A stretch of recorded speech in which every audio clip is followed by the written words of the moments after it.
Foundation के माध्यम से भी सेवा कर सकते थे, चुनावी क्षेत्र में आने का क्या उद्देश्य रहा? सबसे पहला बात है कि इस बरौली की पावन धरती पर जितने पत्रकार बंधु आए हैं, आपके चैनल के माध्यम से जितने देख रहे हैं, आपके साथ साथ पूरे तमाम साथियों को मैं मेरा सादर प्रणाम। एक फाउंडेशन के माध्यम से सेवा कर सकते थे, राजनीति में आने की मकसद क्या है। सबसे पहली बात कि पत्रकार बंधु आप लोग से हर बार हम बोले हैं कि जनता जिस रूप में मुझे देखेगी उस रूप में हम खड़ा उतरने की काम पहले से बोलते आए हैं। आज नई बात नहीं है, हर बार आप लोगों ने एक ही सवाल पूछता है तो इसकी बात, लेकिन आज परिवर्तन यात्रा बरौली में हम निकाले चुनाव से 4 महीना पहले। पूरे बरौली विधानसभा के एक वार्ड स्तर के हम लोगों ने बैठक किया और इस बरौली की हम लोगों ने कमियां जानने की जो है इस चीज़ को हमने प्रयास किया और जाना भी सारा चीज़ कमियां जानने के बाद। लेकिन क्षेत्र के लोगों का कहना था कि फाउंडेशन के माध्यम से इस प्रकार की आप काम कर सकते हैं, तो लेकिन श्याम बाबू हमारे गाँव के रास्ता नाला ही खराब है, हमारे यहाँ यूनिवर्सिटी नहीं है, हमारे यहाँ डिग्री कॉलेज नहीं है, तो उसके लिए एक जनसेवा के माध्यम से जो है डिग्री कॉलेज नहीं ला सकते हैं, नाला नहीं बना सकते हैं, बाढ़ से निवारण नहीं दे सकते हैं। लेकिन आज हमने बताया था एक सभा करेंगे, उस सभा में तय होगी और सभा में जो जनता निर्णय लेगी उस निर्णय पर हम खड़ा उतरने की काम करेंगे। परिवर्तन यात्रा था,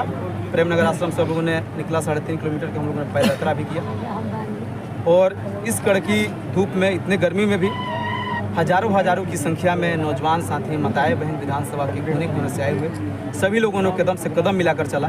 यह लगता था मुझे, यह लगा भी मुझे कि यहाँ की जो लोग, यहाँ की जो राजनीति करने वाले जो प्रतिनिधि जो यहाँ पे हैं, इंडिया गठबंधन दोनों लोग से लोग पक चुके हैं। तभी एक 25 साल के अपने बेटे को आशीर्वाद देने के लिए यहाँ पे आए और सभी लोगों ने आज हमें आशीर्वाद दिया कि विधायक निर्दलीय प्रत्याशी करें। बरौली विधानसभा से आप चुनाव लड़ने की तैयारी में हैं, यहाँ के विपक्ष के विधायक से आपको डर नहीं लगता? क्योंकि यहाँ के लगातार जो तमाम तरह के आरोप लगा के जेल भेज दिया जाता है, तो इस तरह से आप निर्णय लिए हैं? बाघ हैं, वो भी किसी माँ के कोख से जन्म लिए, हम भी एक माँ के कोख से जन्म लिए, हम भी अपनी माँ के दूध पिए, वो भी अपनी माँ के दूध पिए। और उनको लगता है कि अगर हमारी बात गलत है तो कहीं मंच लगा ले और फैसला हो जाएगी। राजनीति में तो बातें की ना होती है, लेकिन बात है केस फौजदारी के, तो कानून व्यवस्था वही जानते हैं। लोकतांत्रिक देश है, सबका अधिकार है, कहेंगे लोग बोलेगा। अगर हम पे भी अगर गलतियाँ कोई होती हैं तो समाज के काम है उंगलियाँ उठाना।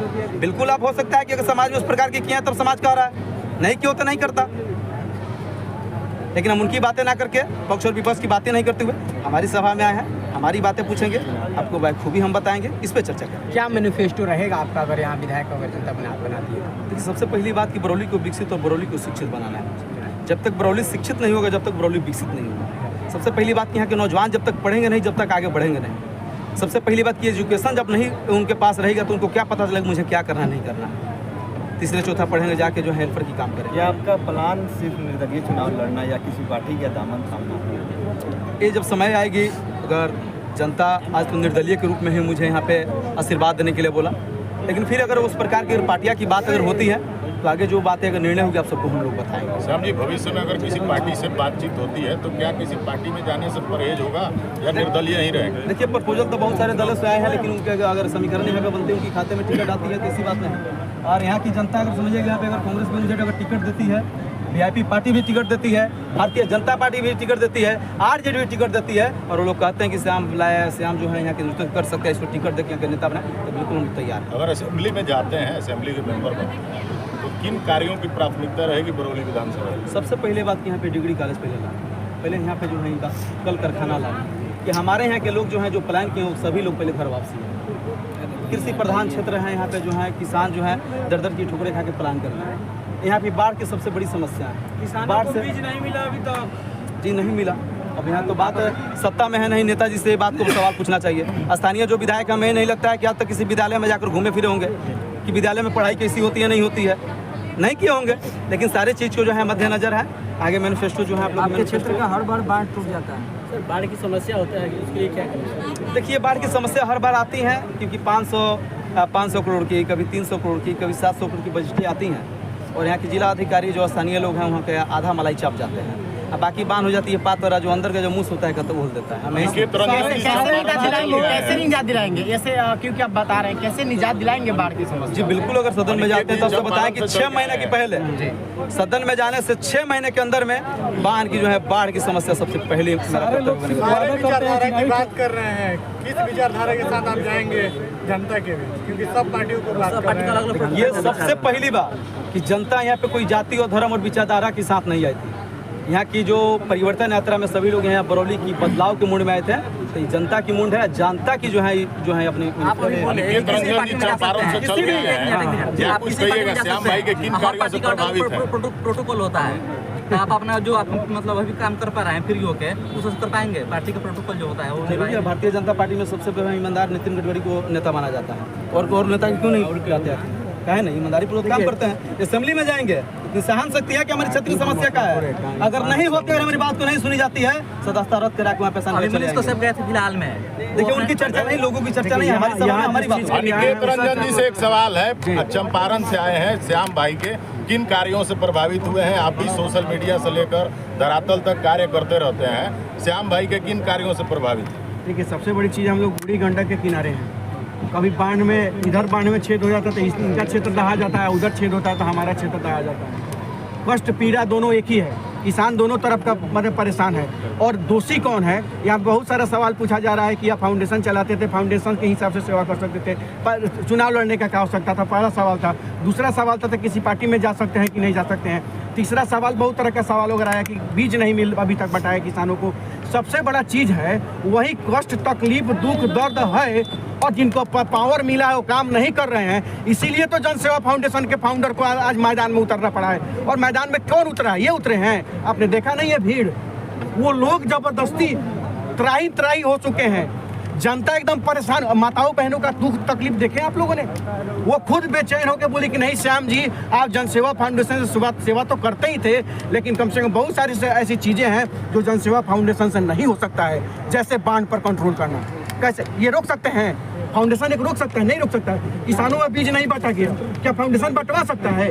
हाँ, अपने स्तर से कुछ लोगों को मदद कर सकते हैं, लेकिन सरकार तो नहीं मदद नहीं कर सकते हैं। जहाँ विधायक बैठते हैं उसे विधानसभा कहते हैं, वो विधायिका होता है, वहाँ नियम बनते हैं, कानून बनते हैं। वहाँ का विधायक चढ़ के कहता है कि जी नहीं भाई साहब हमारे क्षेत्र में ये समस्या है, और बार बार कैसे बांध टूट जाता है, कैसे बाढ़ आ जाता है। इतना टाइट अगर विधायक बोल देता तो यहाँ जनता परेशान न होती, और श्याम जी को आज विधायक चुनाव लड़ने के लिए जनता मजबूर नहीं करता। इनको जनता मजबूर कर रही है, ये खुद नहीं हो कर रहे हैं, आपने देखा होगा। और घोषणा भी करना था तो आज हम लोग आके घोषणा किए जबरदस्ती कि नहीं भाई साहब अगर आप आज अगर पीछे हट जाइएगा तो फिर बरौली की जनता आपको माफ नहीं करेगी। बरौली की जनता चाह रही है, विश्वास करते रहे हैं, महिलाओं के लिए सिलाई इत्यादि की व्यवस्था कर रहे हैं, क्या ये कार्य आगे भी जारी रहेगा? देखिए आप कह रहे हैं कि चुनावी मुद्दा, भैया चुनावी मुद्दा पे आ रहे हैं, वादा ही कर रहे हैं, तो इनके वादा पर आपको विश्वास अगर नहीं होता है तो बार बार जीत के विधायक बन के जो जाते हैं उनके वादा पर कैसे भरोसा कर लेते हैं जी?